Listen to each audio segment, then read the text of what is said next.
Et j'avais posé la question de savoir qu'est-ce que c'est le patriotisme. J'avais répondu en disant que le patriotisme, c'est l'amour de la patrie. Et qu'est-ce que c'est la patrie? En vérité, notre patrie, c'est notre pays. Mais qu'est-ce que c'est notre pays? Mais notre pays, c'est la terre laissée par nos ancêtres. Là où il n'y a pas de terre, il n'y a pas de pays, il n'y a pas de patrie, il n'y a pas de patriotisme, il n'y a pas de patriote. Le pays, c'est la terre de nos ancêtres. Et quand on tend à la brader à la légère, je me dis, est-ce que ces gens savent avec précision l'importance de notre terre? C'est pourquoi j'ai intitulé la conférence de presse d'aujourd'hui « L'importance de notre terre ». Eh bien, c'est simple, mes chers frères. L'eau que nous buvons, ça vient de la terre. L'eau ne peut pas jaillir en l'air comme ça. L'eau que nous buvons, ça vient de la terre. L'eau que nous utilisons pour laver nos vêtements, l'eau que nous utilisons pour préparer des médicaments, l'eau que nous utilisons de différents usages, ça vient de la terre. Les haricots que nous mangeons, les mfumbwa que nous mangeons, les légumes que nous mangeons, le foufou, le manioc que nous mangeons, les patates douces, les ananas que nous mangeons, ça vient de la terre.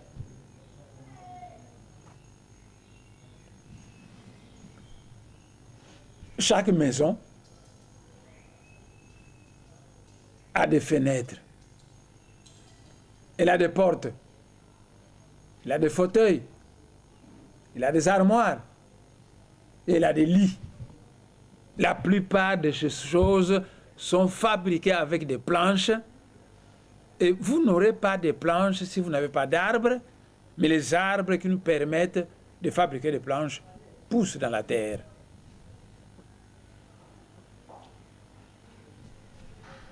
La terre, mais c'est dans la terre qu'il y a le pétrole qui nous procure des millions de dollars nécessaires au développement de notre pays. Dans la terre, il y a le diamant, il y a le coltan, il y a le manganèse, le fer, il y a tous les métaux stratégiques qu'on peut vendre, qui peuvent nous procurer beaucoup d'argent pour développer notre pays. Sans terre, tous ces éléments n'existeraient pas. On ne les aurait pas. La terre a des forêts. Les forêts poussent sur la terre. Et vous savez le mariage qu'il y a entre l'arbre et l'homme. Eh bien nous avons besoin d'oxygène. Et quand nous consommons l'oxygène en nous, nous rejetons le gaz carbonique, le CO2. Et les plantes, elles, prennent ce gaz carbonique, ils retiennent le carbone et ils nous rejettent l'oxygène. Donc, les forêts, les arbres qui poussent dans la terre purifient l'air. Le réchauffement de la planète Terre actuellement est dû à un mauvais usage des arbres. N'oubliez même pas que notre planète s'appelle la planète Terre. Il y a des planètes qui s'appellent Mars, Vénus, Jupiter. Nous, c'est la planète Terre. Quand nous avons un papa, une maman, un fils, un membre qui nous est cher et qui est mort, mais nous l'enterrons dans la terre. C'est pourquoi la sagesse Congo dit que kufuidi nsi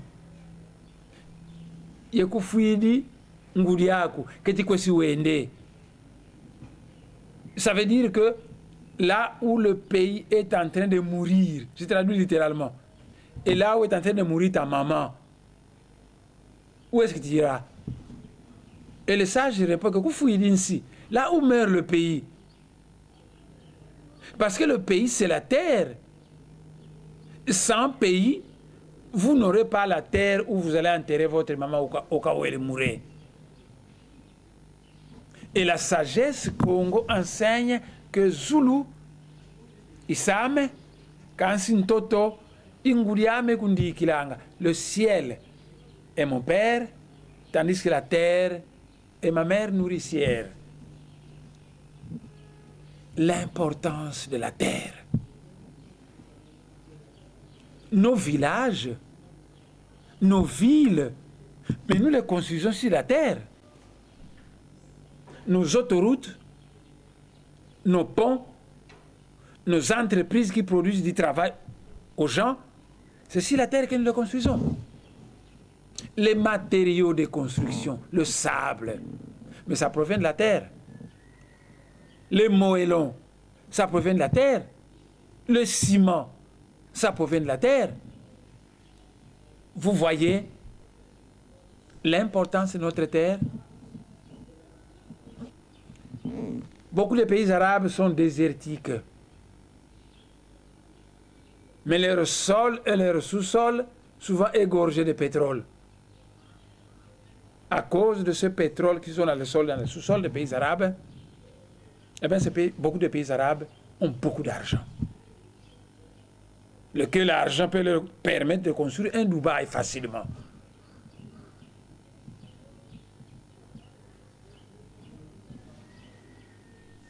Nous sommes à l'époque où il faut développer l'Afrique.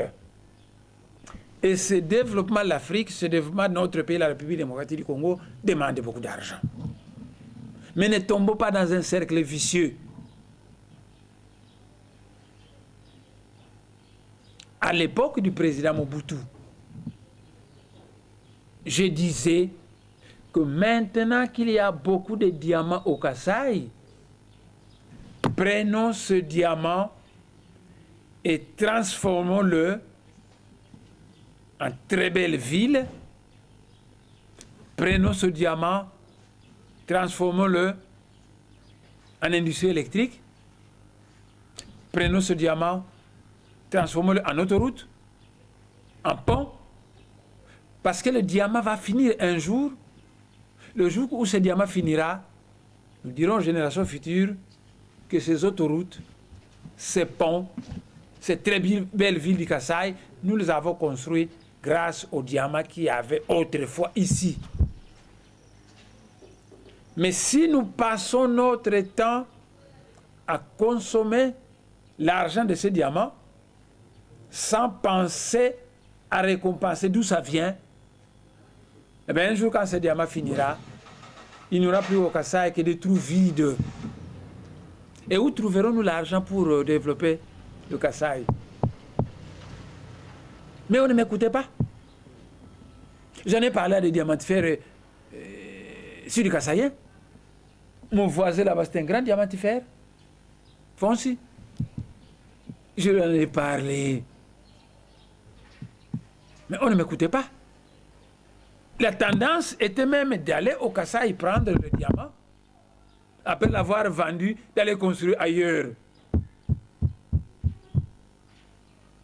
Et chaque fois que j'étais en train de prodiguer des conseils, les gens interprètent ça mal.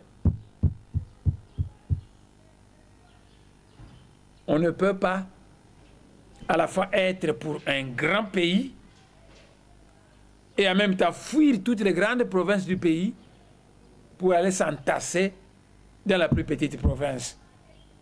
Parce que quand, dans la province orientale, nous fuyons la province orientale pour venir nous entasser à Kisangani, ou à Mbandaka, ou à Lubumbashi, ou à Kinshasa, nous laissons la terre de la province orientale libre au Mbororo de venir s'infiltrer et de venir se taper de vastes territoires dans notre province congolaise de la province orientale.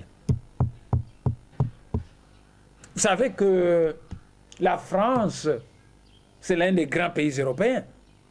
Mais la France, c'est 550 000 km².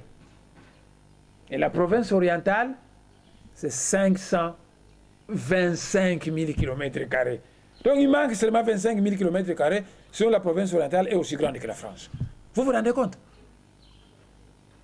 Donc il y a beaucoup de terres là-bas. Si nous tentons de calculer la densité, province par province, c'est-à-dire le nombre d'habitants au kilomètre carré, mais le Congo central est en train de galoper. Vous trouvez certaines régions du Congo central où ça dépasse 10 personnes au kilomètre carré. Par contre, ailleurs, vous trouvez une personne. C'est par amour pour ce pays que je tente de dire ça au peuple congolais.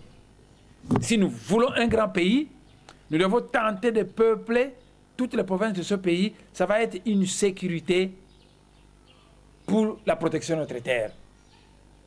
Mais si nous fuyons nos provinces pour venir s'entasser à Kinshasa, ou à Lubumbashi, ou à Mbandaka, ou à Kisangani, toutes ces zones que nous fuyons vont devenir vides, et les Mbororo, ils vont quitter quelque part, ils viennent s'infiltrer là-bas. Pour le moment, les Mbororo occupent dans la province orientale un territoire qui est plus grand que la Belgique. Vous vous rendez compte? Notre terre du Kivu. Vous savez qu'il y a des gens qui veulent mettre mes bases sur cette terre. Et la meilleure façon de défendre cette terre pour nos frères du Kivu, c'est de vivre au Kivu. Parce que quand la terre est suffisamment occupée par la population, quand la population a été éveillée, formée à l'art de la guerre, avant de venir attaquer, on va réfléchir plusieurs fois. Mais quand on peut parcourir 30 km sans rencontrer un village, eh bien, ceux qui veulent nous arracher la terre, ils ont la tâche facile. Donc ce n'est pas par manque d'amour pour mes autres compatriotes que j'ai dit pourquoi venez vous entasser trop à Kinshasa, mais je sais ce que je dis. Si nous voulons un grand pays, nous devons pouvoir peupler ce grand pays plus ou moins équitablement. Mais si nous fouillons pour aller ailleurs et que nous laissons les terres vides, eh bien la nature a peur du vide. Il y a des gens qui viendront occuper cette terre à notre insu, et quand ils vont se rendre compte que c'est une terre extrêmement riche, quand ils vont acheter des armes, quand ils vont s'organiser, ça deviendra un problème pour nous pour aller les déloger. La meilleure façon de protéger le Kivu pour nos compatriotes du Kivu, ce n'est pas de fuir le Kivu et d'aller s'entasser à Lubumbashi ou au Bas-Congo, mais c'est de vivre au Kivu comme les Maï Maï et de défendre la terre du Kivu.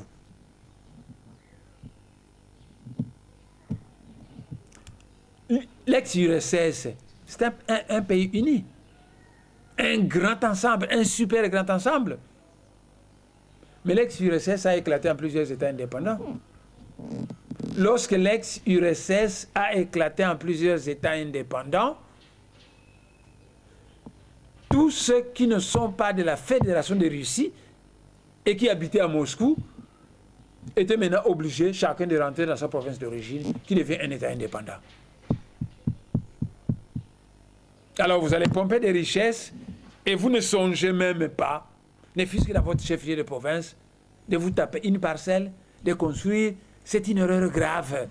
Ce n'est pas parce qu'on ne vous aime pas, mais c'est comme ça qu'on gère le pays. Nous avons un grand pays, il faut le peupler suffisamment bien. Donc je vous disais que la richesse pour construire ce pays ne se trouve pas ailleurs. La richesse se trouve essentiellement à l'intérieur de notre pays, dans notre sol et sous-sol. Parce que dans notre sol et sous-sol, nous avons des gisements de pétrole gigantesques dans la province de l'Équateur. Les années qui vont venir, la province de l'Équateur sera l'un des grands pays producteurs de pétrole d'Afrique. Nous avons des gisements immenses là-bas. Mais ce sont des milliards de dollars qui dorment là-bas. Le Congo central aussi, c'est une éponge de pétrole. Mais ce sont des milliards de dollars qui dorment là-bas. L'Ituri a du pétrole. Qu'est-ce que la sagesse nous recommande? Mais de raisonner de la façon suivante. Nous avons des milliards de dollars en nature qui traînent dans notre sous-sol. Mais nous n'avons pas d'argent liquide et l'expertise pour acheter les machines pour exploiter notre pétrole.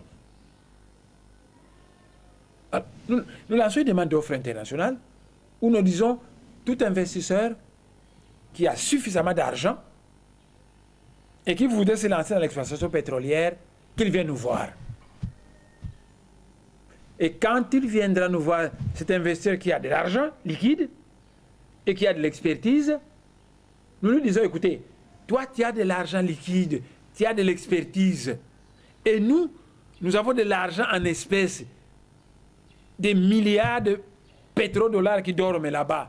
Associons-nous, toi et nous, exploitons ce pétrole ensemble et faisons du gagnant-gagnant. On prend un homme d'affaires américain, européen, russe, chinois, japonais qui a beaucoup d'argent. On lui dit, nous avons beaucoup de pétrole. Donc, ce sont des milliards de pétrodollars qui dorment dans notre sous-sol. Et vous avez des milliards d'argent liquide. Vous avez de l'expertise. Associons-nous. Dans le cadre d'une politique de gagnant-gagnant. On exploite ensemble ce pétrole. On se partage les bénéfices suivant certains critères. L'investisseur est heureux et nous sommes heureux. Nous sommes tous heureux. Et l'argent que nous allons obtenir de cette exploitation de pétrole, nous allons le transformer en autoroute. On va le transformer en pont. On va le transformer en building. On va le transformer en usine. Et voilà notre pays qui se met à se développer. Parce que nous avons pris le pétrole de notre sous-sol, ça a généré des milliards de dollars que maintenant nous nous mettons à utiliser pour construire des autoroutes, pour construire des villes ultra-modernes, pour financer des centres de recherche, pour financer des universités, construire des hôpitaux et construire des maisons ultra-modernes, donc du logement social pour notre peuple qui continue à vivre dans de véritables maisons dignes d'être habitées par des cochons. Notre pétrole produit est en mesure de produire des milliards de dollars que nous devons utiliser pour moderniser notre pays. Mais vous ne connaissez pas l'importance du café et du cacao. Allez en Europe, allez en Occident, allez à travers le monde et vous allez découvrir l'importance du café et du cacao.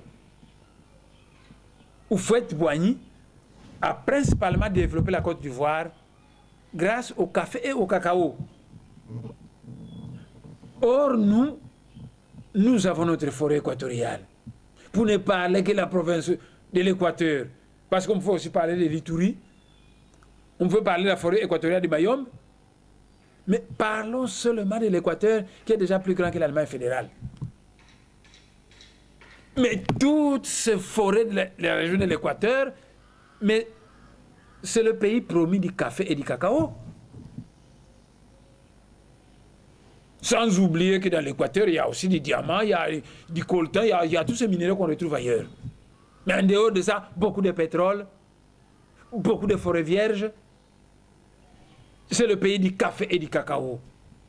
Si nous les produisons en grande quantité le café, il suffit seulement de planter. Après un certain nombre d'années, ça va commencer à produire des millions de dollars que nous allons nous servir pour moderniser notre pays. Vous connaissez un pays en Asie qu'on appelle l'Indonésie? Eh bien, l'Indonésie est devenue sérieusement développée, sa richesse principale, l'huile de palme. L'huile de palme, parce que l'huile de palme, on peut l'utiliser pour la nourriture, on peut l'utiliser pour fabriquer du savon. C'est aussi un réactif chimique qui nous permet de fabriquer beaucoup d'autres produits chimiques. Et l'Indonésie, sa richesse principale, la Malaisie, c'est l'huile de palme. Pire encore, l'Indonésie est venue prendre les noix palmistes à Yangambi, chez nous. Les noix palmistes qui ont été améliorées chez nous, il les a pris, il est allé les planter Et il est devenu extrêmement riche grâce seulement à l'huile de palme. S'il volait un peu notre pays, la République démocratique du Congo, voyez un peu toutes ces terres vides qui traînent inutilement. Plantons-y des palmiers, mais ce sont des milliards de dollars qui dorment là-bas.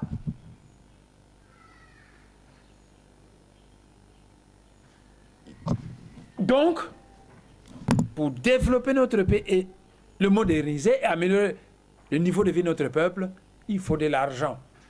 Mais cet argent dort dans notre sous-sol. Nous n'avons qu'à chercher des investisseurs avec lesquels nous allons nous associer dans le cadre d'une politique de gagnant-gagnant. Et dans 20 ans, 30 ans, ce sont les autres peuples du monde qui vont venir, commencer à venir nous solliciter pour qu'on leur donne de l'argent, pour qu'on leur emprunte de l'argent.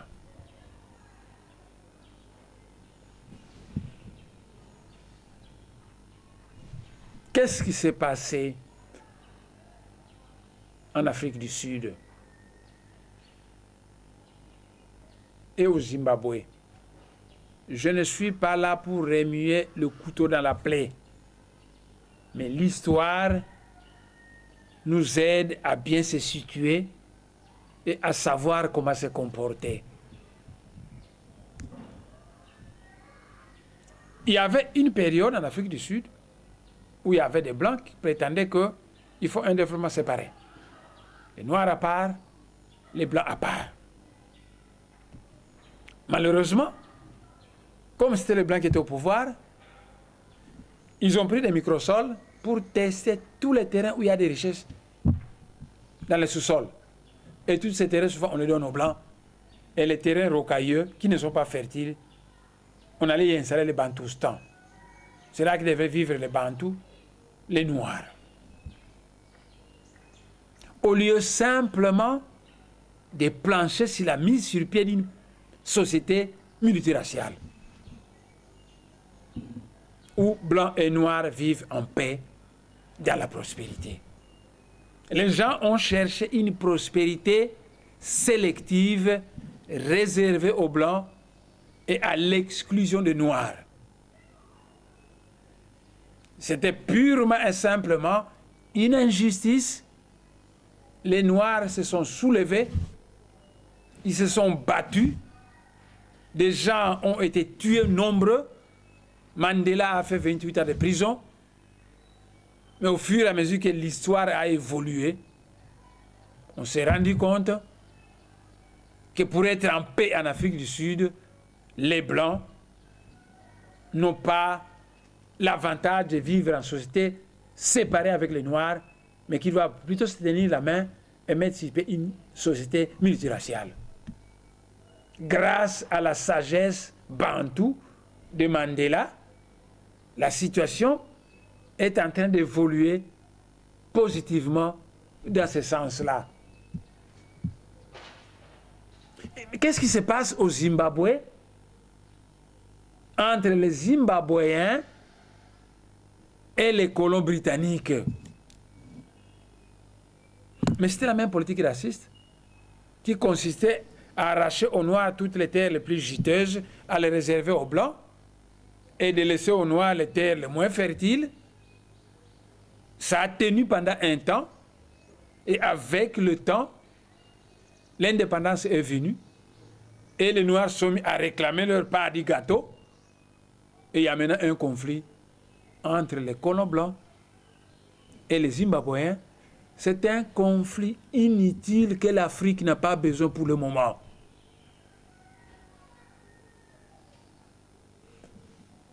La sagesse Congo enseigne que le ciel est mon père et la terre est ma mère. Ça signifie que les Blancs et nous les Noirs, nous avons un même Père céleste et nous avons une même mère, la mère terre. Nous sommes donc des frères. Blancs et Noirs, nous sommes des frères. Pourquoi nous ne pouvons pas concevoir une société multiraciale gérée dans la justice pour le bien des Blancs et des Noirs? C'est ma position personnelle.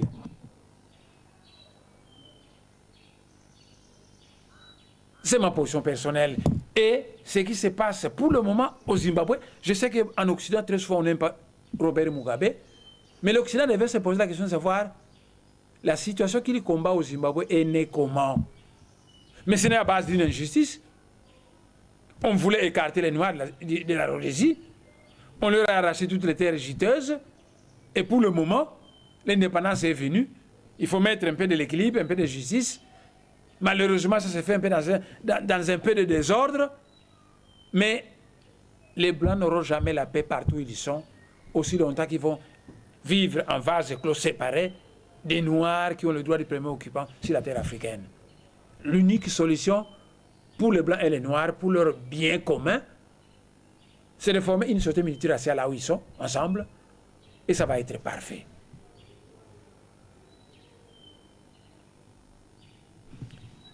Les richesses pour développer notre pays se trouvent dans le sol et dans le sous-sol. À un moment donné, en Belgique, certains Belges se sont rendus compte que le district de Congo, au Congo central est bourré de richesses fantastiques. Et ils ont dit non, non, non, nous allons faire une amphithéose, et pendant 9 ans, ça va être réservé à nous, à eux. Mais c'est la politique de l'apartheid qui veut recommencer ici dans le Bas-Congo. Ils veulent créer un État à eux, dans ce territoire-là, comme ça, toutes les richesses fantastiques vont profiter à eux, et à côté de ça, il y aura des Noirs pauvres. Mais pourquoi on a demandé l'indépendance? À cause des injustices.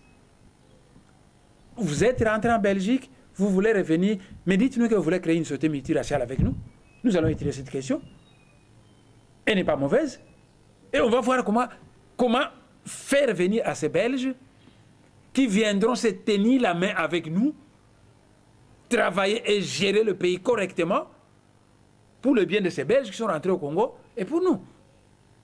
Mais vous venez rafler une petite région du Congo central, vous y créez un État à vous, à l'exclusion des autochtones qui ont le droit du premier occupant. Cet État, non, mais ils ne prennent pas n'importe quelle terre. C'est la terre où il y a beaucoup de richesses souterraines. Vous ne savez absolument rien. Et ils ont des appareils, ils ont testé, ils savent que c'est là que nous allons arracher, qu'on prenne ça pour nous.